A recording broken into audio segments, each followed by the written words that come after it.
Welcome back to Movies TV Mag. You can follow me on X Twitter at Movies TV Mag and on Instagram and Threads at Movies TV Mad X, and now on TikTok, Movies TV Mad Free. One bite-sized video's up there.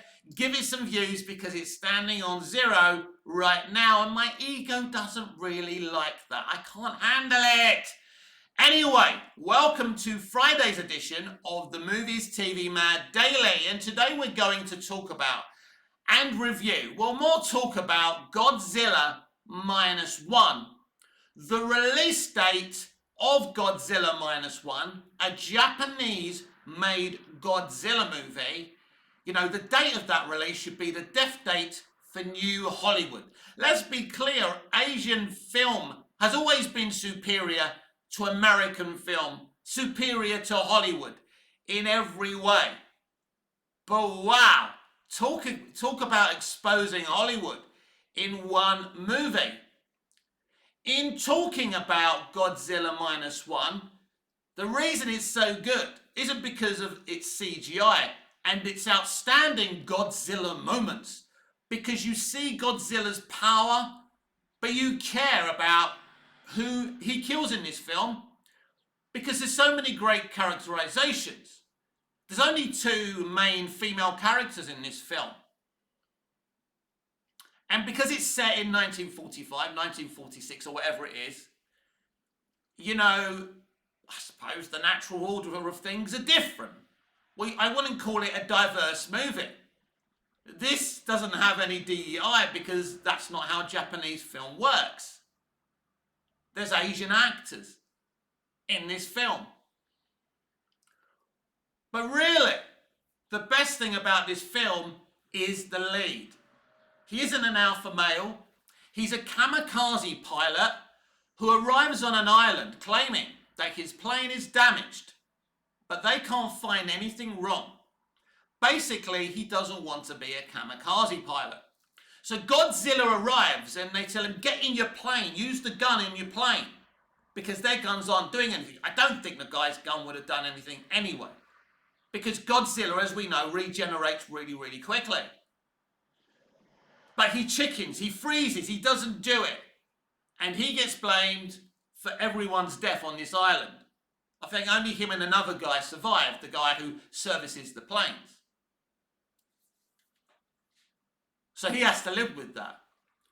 But I mean, the Godzilla sequences are brilliant than anything Hollywood have ever done with Godzilla. Because it was the Japanese who created Godzilla. They understand Godzilla. I think the film was done as an anniversary movie for Godzilla. So those moments are very, very scary. You fear for people. I mean, he is dangerous. And just before he arrives, you see all the dead fish rising up in the water. I think that's a great touch. Because I've never really been a big fan of the Godzilla Hollywood movies. It's always the same thing, bland humans. And I mean, yes, in CGI he looks okay, but we rarely see him for very long. Now, I think this is probably the longest we've ever seen him in a movie. He does turn up quite a lot. But the film really, of course, it's about Godzilla and the threat that he poses. But it's about the people. It's about this kamikaze pilot. So he goes back and he sees an abandoned child. So he stays with the abandoned child. He does think about leaving the abandoned child. It's a little girl. Because basically this woman says, here, take this kid or whatever happens, right? But then he finds her. And she goes, why don't you leave the kid behind? He goes, I couldn't leave her behind.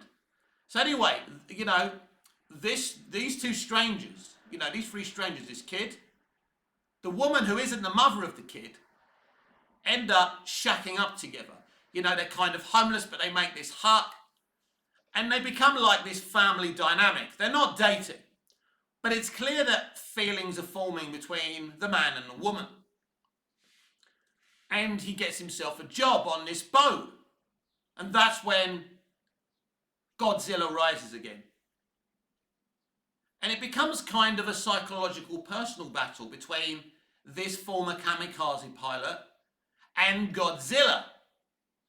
And we see that moment where this woman pushes him out the way and it looks like she's dead. Spoiler alert, she's very injured. I don't know how she survived it. I'll be honest. I suppose it is a plot hole. Even Japanese filmmaking has holes, plot holes within it. But she does survive. So they come up with this amazing plan how to defeat Godzilla. Don't even ask me to explain it to you. The whole plan is that they sink Godzilla underwater. They get this inflatable thing. Anyway, you've all seen it. You get it. You understand it more than I do. But it's the characterizations. It's the character story arcs in this movie that really, really matter. A basic thing that New Hollywood can't even get right anymore. That's what Godzilla -1 gets right. It's the characters, their characterizations, their stories. It's a love story. At the end of the day, it's not about sex. We never see this man and woman have sex. At first, they're very, very awkward around each other, but they've set up home for this child's sake, this orphan child's sake.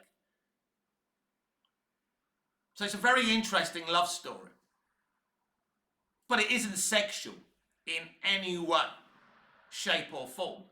And when he gets this job on this boat, he befriends these 3 or 4 men. And one of the guys with wavy grey hair, he's a genius, he's a kind of scientist. And he's the one who comes up with the plan to get Godzilla. And there's this young boy who's obsessed, who's part of them, who wants to get into the action. And they don't let him go with them in the end. But he turns up anyway, in a boat of his own, and he actually helps. So there's a lot of great characters in this film, and I think that's something that Hollywood filmmaking lacks these days. Great characterizations. Do you remember that dude I forgot the actor's name, in Independence Day, the crazy guy in the plane? Do you remember that? Do you remember great characterizations like that? Hollywood used to have them all the time, and now we don't. And basically what Godzilla -1 does, it pulls New Hollywood's trousers down and says, ha ha ha, you're shit. You don't know how to make films, and we're still willing to make films. Because Asian cinema isn't necessarily that interested in politics or virtue signaling. Well, they're not. We know that. But there is some commentary on how Japanese people, residents, were treated during the Second World War. There was warplanes without ejector seats. And that's a big thing in this movie in the end. This guy, in the end, he uses his plane to help get Godzilla, and they fit him an ejector seat. So there's a lot of commentary on how badly, Japan and the Japanese people were treated during the Second World War. So I think that was very interesting. So there are talking points within the movie, but the movie is about Godzilla. The movie is about this former kamikaze pilot and coming to terms with not being a coward, but not wanting to kill himself.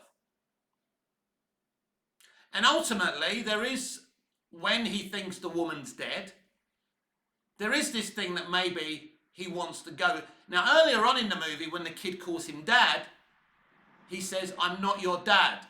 And like people say to him, "You don't say that to her." Of course, he feels like her dad. So it's really some amazing themes in this movie, a movie about Godzilla. And as I say, when the Americans have had the opportunity to create interesting characters we care about, so we care if they get killed or not by Godzilla, when they've had this opportunity in their movies, they don't do them.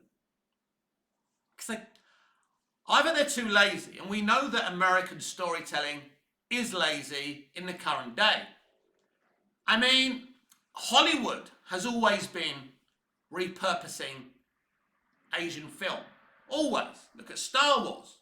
How many things did Lucas rip off from Asian filmmaking? R2-D2 and 3PO are rip-offs from an Asian film. Lots of things. The Darth Vader mask and costume. It's Asian.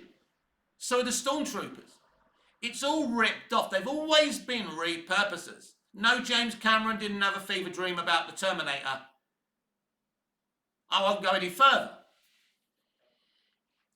They've always been people who repurpose and steal other people's ideas. Now they're repurposing the repurposing they did before, but badly. Because at least they used to repurpose really well. But now they don't. And now American filmmaking has been exposed by Godzilla Minus One.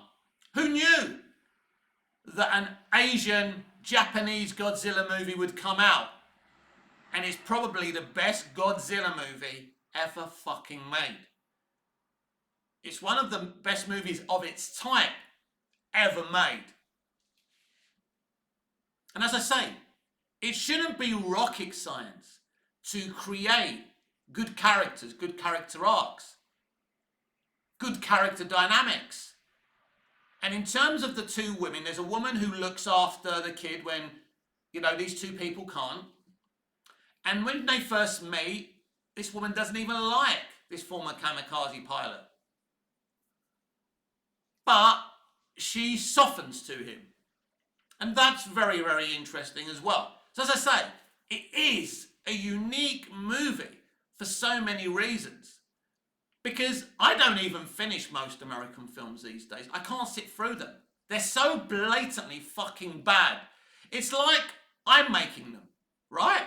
Someone who writes, directs and acts in his own plays on an amateur level. It's like me making them. I'd make crap movies, right?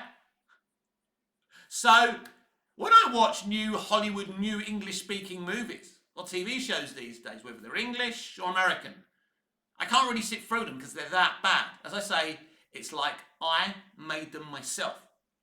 Maybe I should. I mean, if we're going to make shit like this, why I might as well make my own shit. But, so it's very, very embarrassing for New Hollywood. But of course, I think they probably made some money out of it as well, somewhere along the way. They always do. I mean, I was shocked that it was available on Netflix. I couldn't believe it. So, I mean, people like Disney and Max must have really, obviously didn't want to pay the money. So Netflix win again. We spoke yesterday about how streaming has destroyed cinema. But Godzilla Minus One, Asian cinema, reinvigorated the American box office receipts again. And I warned you about this many, many years ago on my platforms. I said that foreign cinema, non-English speaking cinema, would dominate. I mean, it's not rocket science, is it? It's obvious because they're still making films the way they should be made. They're still trying to uplift their audiences. English speaking entertainment has gone to war with their audiences. They're putting their audiences on trial. It's finished. It's gone. The game is up. The gig is up. There's no saving English-speaking entertainment because they won't change everyone. But Godzilla Minus One, from start to finish, shocks me, astounds me, and amazes me. The cinematography is amazing. The performances are amazing. The whole film is amazing. We've spoken about the characterizations, but let's go back to talk about those Godzilla moments because we haven't seen Godzilla like that before. Even when he gets that kind of nuclear power and he lights up, it's done in a very different way. The gills on his back slowly light up. And it's very, very interesting the way it's done.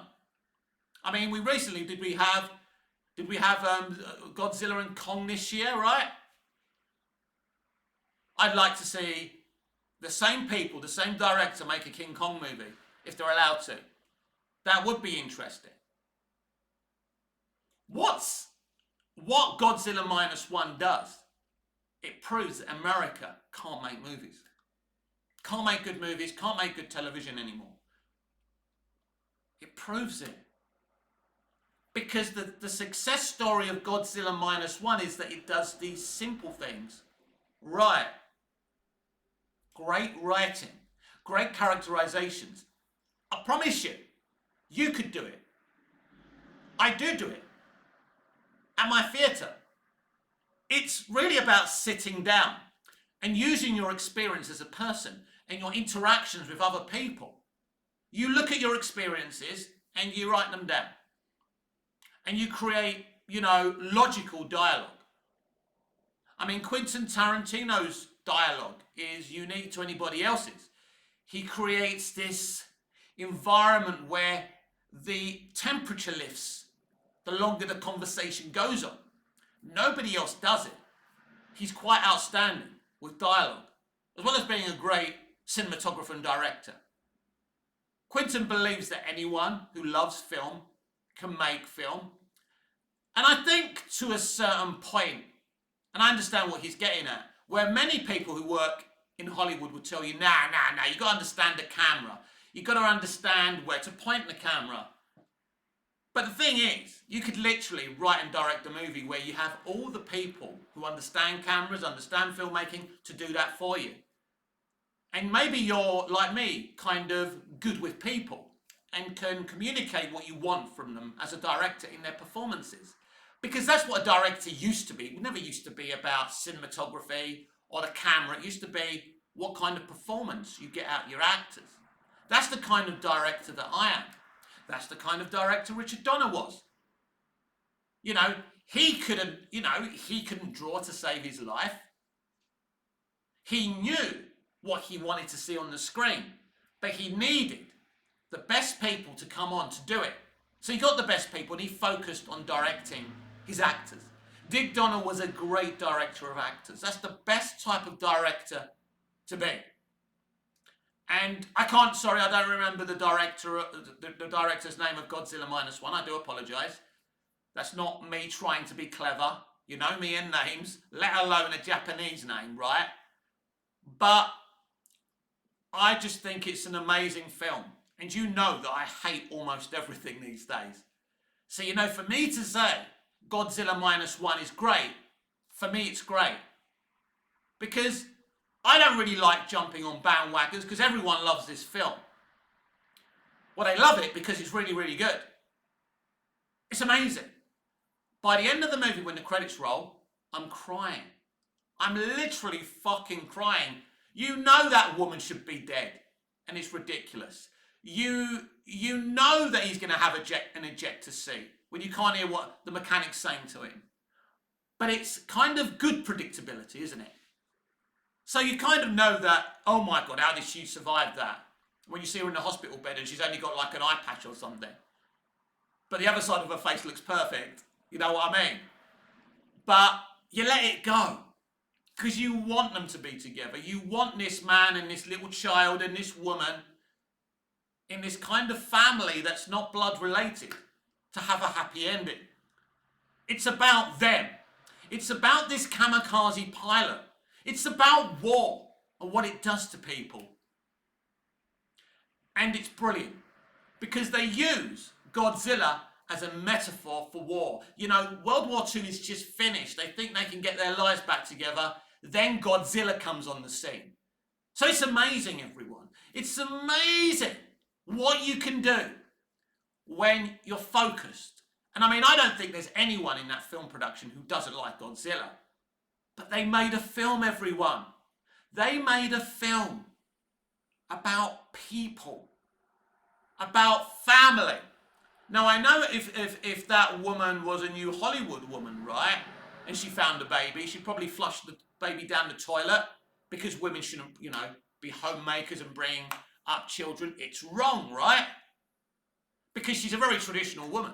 She stays at home while he goes to work. But it is 1945, 46, right? So I hope Hollywood, LA, Cali crazy women, you can forgive this woman for being a homemaker, right? But I think we're going to get many more great movies. I think what this movie does It funds more great movies to be able to be made. But of course, they will try and get this director to direct a shitty Star Wars movie. The problem is, it won't be as good as Godzilla Minus One because the characterizations won't be there. What we want is more foreign movies because they're still making good movies. I'm a lover of foreign cinema. It's always been superior. Italian film, French film. I know a lot of you are not interested in that, but you will be because they're making less and less English-speaking films. You haven't noticed that, have you, since the strikes? They're making less and less English-speaking streaming and TV shows. They're wrapping up everyone, and they're going to start funding foreign films. They'll try and jump on the bandwagon of employing foreign people in Hollywood to kind of star in films and have subtitles and think they're doing something virtuous. Then they'll realise, but we're still writing it, it's shit. Then they'll start getting kind of Asian writers, Asian directors, and maybe we'll get some good stuff. So in the end, we won't have English-speaking entertainment. And I predicted this many years ago. I don't care. I don't care. Because they could have created their own Godzilla Minus One. But they didn't want to. They refused to make good entertainment. All they want to do is divide their audiences. Amanda Stenberg went on a show and laughed about white tears. Amanda Stenberg. That isn't, I'm saying her name like that because she's not diverse casting. She has Hollywood DNA. But I tell you what, Amanda, I wouldn't mind. You are hot, girl. But you keep on laughing about those white tears. While Asian filmmaking, foreign filmmaking, goes from step to step and makes money and excites people because entertainment isn't rocket science. If you get an audience to see you juggle a ball and you're good at juggling a ball, they'll be glad to give you the money. If they go there to watch you break dance and you break dance, they're happy to give you the money. Now, Broadway is now losing a lot of money because most of the people performing in Broadway are the people working in Hollywood and writing in Hollywood. So Broadway is now shit. So they're blaming office workers and shit like that for them not making as much money. But it's all connected, everyone. Do you remember when Broadway was great? You couldn't work in Hollywood without having a Broadway career first. Interesting, recently Robert Downey Jr. performed at Broadway for the first time. In the old days, he wouldn't even be able to perform in Hollywood without performing in vaudeville and Broadway. It was like a rite of passage. I think that's what's changed in Hollywood as well. It was a unique foundation, and it's not anymore. And this film, Godzilla Minus One, as I say, really, it was a transfer of power to foreign cinema. Americans have dominated international cinema financially for a very, very long time. But in the end, the tables have turned. And the international filmmaking industry are laughing because Hollywood and English-speaking entertainment did this to themselves. Nobody did it to them. Nobody told them to go to war with their audiences, to be obsessed with Donald Trump, to let a bunch of lunatics unqualified lunatics, untalented lunatics, run entertainment. So now, that's what Godzilla Minus One means. A great movie that does the basics, gets the basics right. And if you can't get the basics right, you shouldn't be making film. It's as simple as that. And that's what Godzilla Minus One does. It creates this brilliant story. Because we know how obsessed Hollywood are with contemporary filmmaking. So they wouldn't really dare put a Godzilla movie there. They don't know how to make a great Godzilla movie. But the fact that it's set just about as World War II is about to end is really unique, because I think characterizations are more interesting when you write them in with human history. I think that's why people like going back to watching old movies from the 30s and 40s, because they're set in a bygone era that we never experienced. And I think that's an interesting thing, and I'm kind of enjoying those kind of times. I imagine, what was it like to live in a period where you didn't always have clean water, that the houses weren't necessarily that safe, where there was smog? How did they live during the Second World War? You know what I mean? It's fascinating to me. And I think that's why it works having a Godzilla movie set in those kind of days. But it's the characters. It's the storytelling. If you get the characters right, then the Godzilla element works more. Because we all love Godzilla, we all love seeing Godzilla, but I want to care who he's killing. I mean, I've said it for years that I want to see a monster movie without any people in it. But I tell you what, if you're going to do it like this, these filmmakers, these writers, who actually made this film, actually broke the code. Because for years we've wondered, can they create human characters that we care about in these movies? And the Americans have failed to do that. But Godzilla Minus One has succeeded in doing that. And all it took was writing interesting characters. An orphan child, a woman looking after an orphan child, and meeting this man who's got the weight of the world on his shoulders. He feels responsible for those people's death because he wasn't able to shoot Godzilla. He doesn't want to fight in a war. But then when he finds something worth fighting for against an enemy that can destroy everything he knows and loves, then he fights. So it's very interesting in its characterizations and the analysis of Japan and how the people in Japan were treated during the Second World War. That's an interesting statement as well. I wonder if the Americans were and the British were listening at those moments of the film, or do you close your ears? Can't blame Mel Gibson this time, can you? He made some interesting points with Passion of the Christ. He made interesting points about the British in Braveheart, which they didn't like. Facts, boys and girls. Facts. I want to make a film about the war in 74 between Turkey and Cyprus. A civil dispute that was stirred up by the British and the Americans. Half my country is divided. Northern Cyprus is where Turkish Cypriots live, and here in southern Cyprus is where us Greek Cypriots live. Instead of us all living together, they created this. But now we live in peace and we can cross over and it's great. It's not a war zone or anything. But this is what these people do.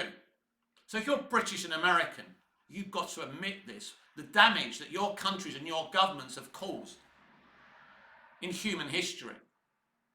So I think Godzilla Minus One does a great kind of good job of talking about Japan and how well they were treated in the Second World War. I was surprised they did it, but it was amazing. The film is got different levels.